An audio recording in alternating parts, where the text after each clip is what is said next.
elementary school, middle school, high school, college. Or it's a coach, a teacher, a counselor, or just some adult that knows what they're doing that's talking to you.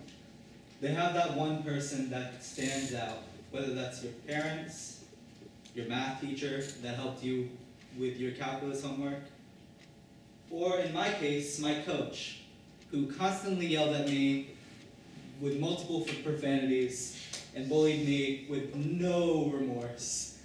Yes, he's my inspiration. And trust me when I say he is inspiring.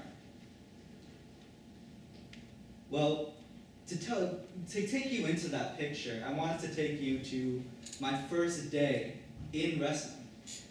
I didn't know what I was signing up for. I was a chubby kid. But I walked in with experience in basketball, soccer, trust me, I can't run, and yeah, that's about it. I was one of those kids that was a filler position, picked last for kickball, But I wanted to lose the weight, and so I joined wrestling, a place where everyone loses weight, no matter what you are. Whether you're 105 or 205, you're gonna have to lose weight. So I signed up for wrestling, and I walked into the gym first time. The doors were right here. I was scared out of my mind. The temperature was 45 because it was the middle of the winter, and I was expecting the worst. So as soon as I pushed open the door and walked in, I was greeted with the temperature of 95 immediately. Just a rush of hot air, sweat, and other horrible smells to smell. But immediately I was greeted with guys that were exactly in the same boat as I was. They had no idea what they were doing, and they were scared, poopless, fill it up with another word. But they were scared because they were looking across the gym and seeing these really toned guys doing what I didn't know was called burpees. Later I learned that burpees is not a fun way of saying burping a baby. It's the worst exercise you could ever do in your life. And they were just running through burpees, and I was like, I don't want to do it. I really don't. But, once we walk in, we see all this, and I was full of anxiety. I didn't know what I was doing. But my coach just told me, do your burpees until you collapse. And that's it. After you collapse, get up and run suicides. After you do suicides, get up and do weight training. And then the wrestling practice starts. Finally, we get into actual wrestling. And wrestling is one of those sports that literally 2 minutes you're drained. And once that meeting was over, that training was over for one day, 5 hours of just insanity. Later I learned that was actually just CrossFit training, but for high schoolers. But after that, I literally collapsed. I fell back and spread eagle on the floor. I couldn't take another step. My body was aching head to toe. And I just wanted to gasp for air. And my coach looked at me, lying on the floor, looking up at the ceiling, and he says, "You're never on your back. If you're a wrestler here, you're never on your back. Get up, get to the locker room, change.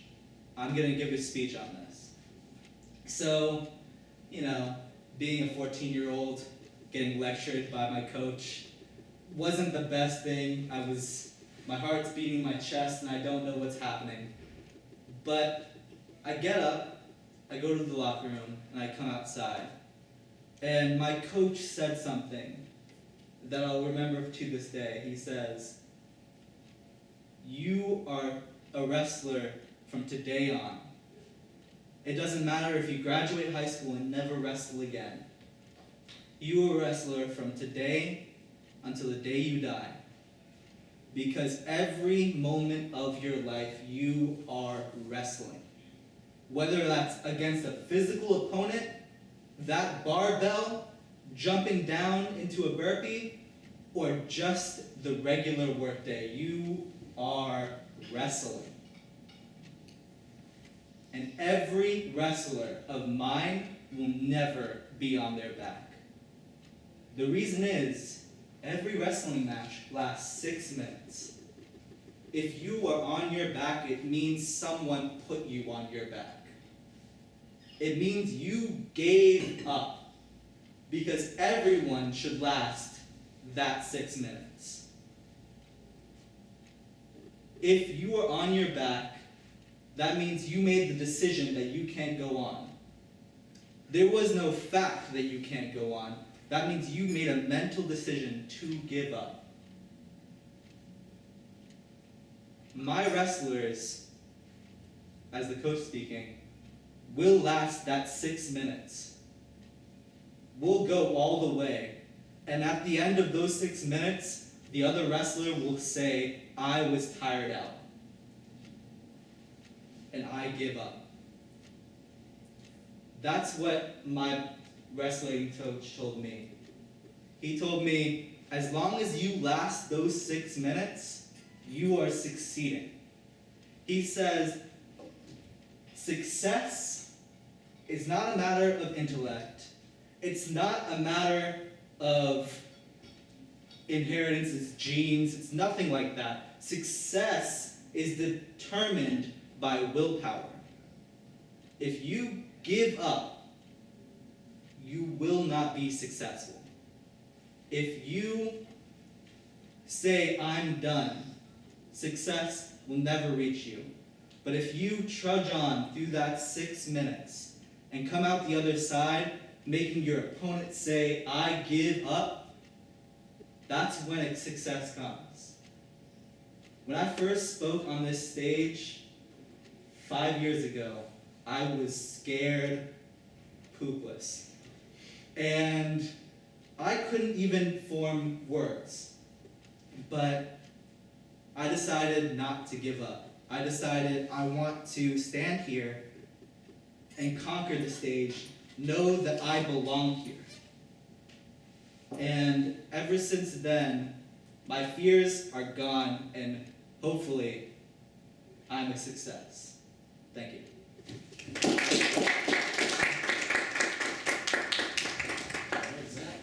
Thank you for that descriptive and vivid speech.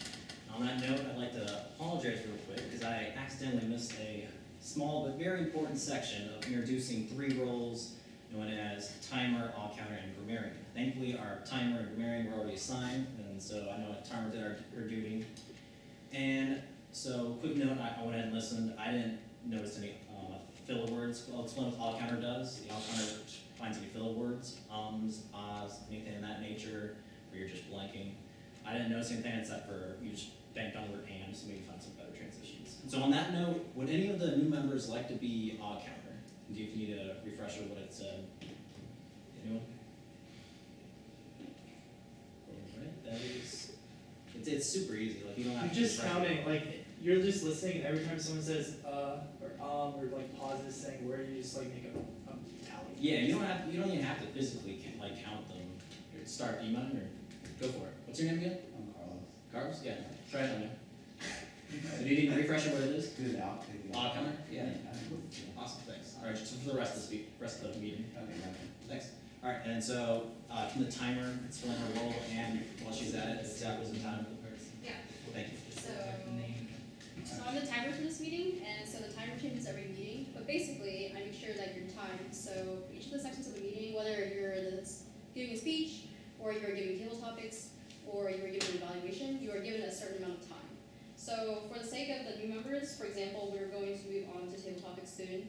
So table topics are supposed to be between 1 to 2 minutes. So if you see the green, that means you have reached the minimum time, and so you're qualified to, say, for example, be entered to win like the best table talk speaker. If If you get a yellow, that means you're in between the time that's the minimum and the maximum. So yellow would mean you're at 1 minute 30 seconds. And then red would mean that you're at 2 minutes. But there is a grace period of 30 seconds over. So if, for example, for table topics, if you speak till 2 minutes and 30 seconds, you're okay. 2 minutes and 31 seconds, not okay. But just try to hit the green, and otherwise, that's pretty much it. Thank you, Serena. So the reason she mentioned overtime, I mentioned at the beginning of the meeting, you can vote for best speaker. We only have one speaker, so it's kind of a good point. But for table topics, we'll definitely have multiple people, and you also vote for best and second table talk speaker. So make sure you vote, and only people that are within the time or the grace period are allowed to join. And so with that, Nick, can you go ahead and just explain what a grammarian does? Oh yeah, so I'm a grammarian. Basically, I'm just checking for grammar, word usage, pronoun sentence, tenses, stuff like that. Sounds good. Thanks, Ed. All right, and I'd like to welcome our table topics master, Ben.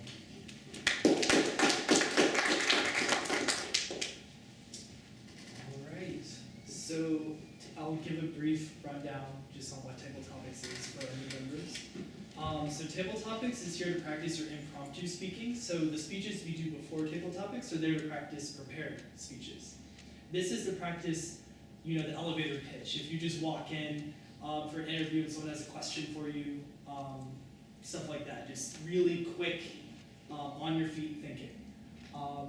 So without further ado, the theme of today is the hero's journey. I don't know how many of you are familiar with this, but it's the archetype or, guide that a lot of stories follow from either mythology, books, movies, legends, all of those things. And there are about 15 steps or so of that, and I base my questions today about those steps because I love stories, and that's why I'm here at Toastmasters, because I want to get better at storytelling or speaking. But anyway, so the first question I'm just going to start off is favorite story.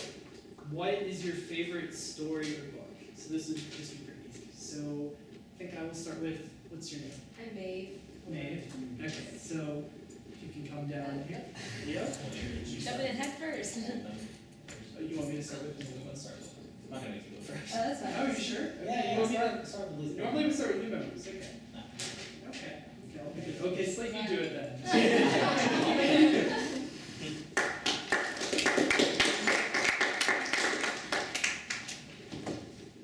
So what was it again? So you want to tell you? Okay. Tell us about your favorite story or book.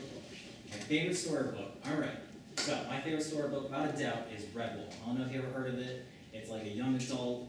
All the characters are animals, and it sounds weird at first, and it's not at all. It's about like these epic battles of stories. It's kind of based in England, and it's so awesome because it really is. He's a hero in the story. It's about Martin the Mouse, and it's always been my favorite book. And also there's 22 books in the series, so I could just go on and on and on about what happens, and it's really just great because he goes through everything. He starts from when he's young, he doesn't know better, he makes mistakes, and he goes through, and he just learns how to become a better person, and in the end, of course, he wins. And he gets the sword, and skipping a ton of details just because it's this massive book, but I greatly recommend it. And so really, it fits pretty well with the theme, and frankly, throughout the entire book, he's just inundated, and so, without further ado, that's my favorite book, Red Wolf. Check it out.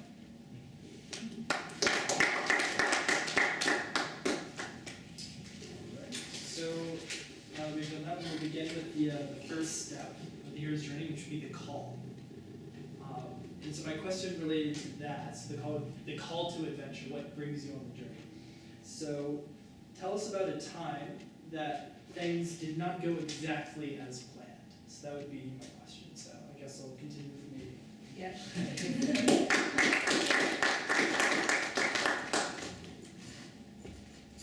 Hello. Oh yes, the handshake. Just for the record, my voice normally does not sound like this. I don't smoke. I'm just kind of sick right now.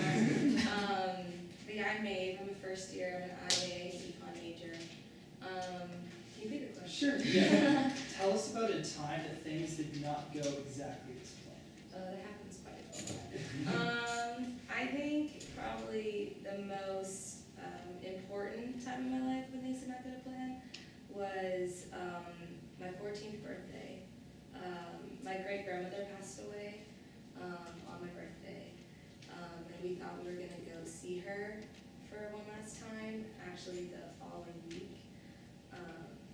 So I just kind of felt a lot of despair for a little bit of time, just because like we go see her every single summer. Her name's Kay. She was kind of like my last connection to my Japanese side. She's from Okinawa. And I don't know, losing her kind of felt like I was losing part of, not only losing like a family member, but just kind of like a whole side of just my existence and my identity. But I got on. I don't know why I chose this example. This is probably a better example of why things are not going to plan. I just haven't talked about that actually since it happened. But don't worry, there's an optimistic side of this. It was actually my favorite birthday because I didn't really like advertise that it was my birthday. But my friends remembered and decorated my locker as middle schoolers do. And I just felt like really loved. So it was like bittersweet, kind of like my first like adult moment. Because like an inside out and like the memories kind of like multiple emotions. So yeah. That's right. How do you know that? I've seen the name before. Oh, awesome. Okay. Alright, so the next stage would be the refusal of the call. So the hero then has been given the call, but they don't want to leave their homeland. So the question for this would be to tell us about a time that you had to do something you didn't want to do and how it ended up. So how about you over here? What's your name? Then you can come up with something similar to the question. If you just can't think on your feet, you can come up with another topic. So just tell us about a story where something that bad happened. What was the question? So the question is to tell us about a time you had to do something you didn't want to do and how that ended up. You just roll with something. You just it's just to practice speaking.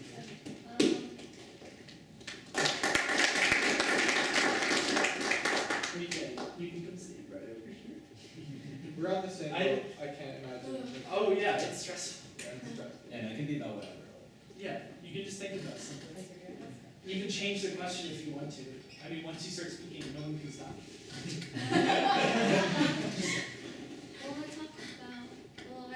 We'll talk about something that is kind of recent and that I didn't expect to happen.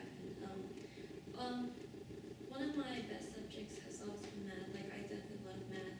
I really hate every other subject. I just wouldn't be in school if it weren't for math. So I always try or attempt to be a mathematician. And I've taken a lot of math courses and I've done a lot of, I guess outside research, but like the mediocre, like the for dummies kind. And I really enjoyed it. But last semester, I think, in the spring, I took a preliminary algebra. It's probably one of the hardest classes because they were very abstract. And it made me realize that I really suck at math. It was really disappointing. But it wasn't as bad as I thought, as in failing the class, because like my freshman year, I got into computer science. So I guess that kind of relates to math, but not really. The major itself came from math. It's like a combination of math and electrical engineering. So I get to make that excuse that I'm technically a mathematician, just on the very end of the spectrum. They're not the good kind. But I guess it made me realize that I don't exactly have to be a mathematician to be happy or to continue or to really enjoy learning, because I still enjoy learning. It's just in a slightly different direction.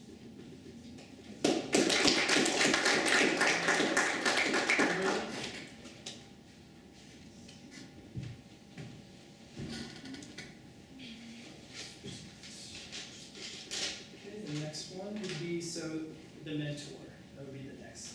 So the question would be, tell us about a mentor in your life and the most important thing that they taught you. So, how about you, Jim?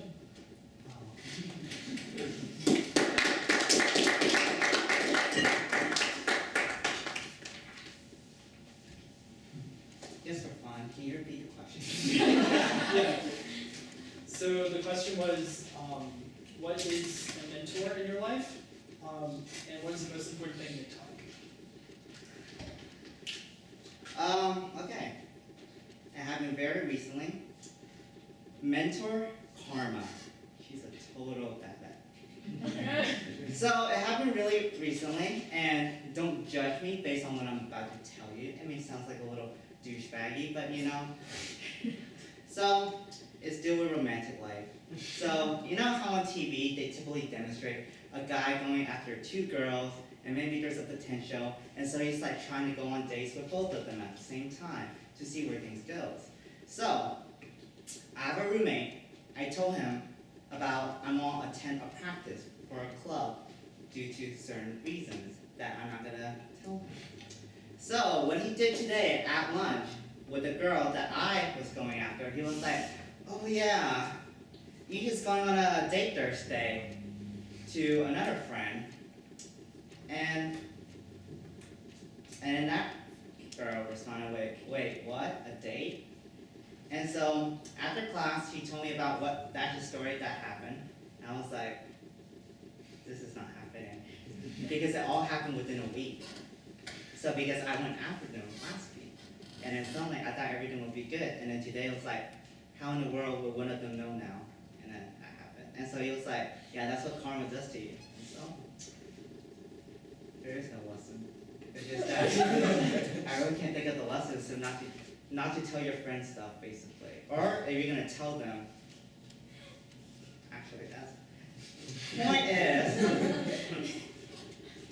point is, do what you do, and make sure no one knows what you're gonna do. A way to keep a secret is to keep it to yourself and no one else.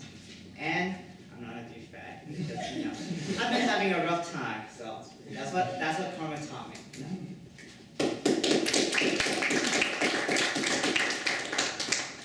Alright, so the next phase of the journey is the crossing of the threshold. So the threshold is like a new beginning, a new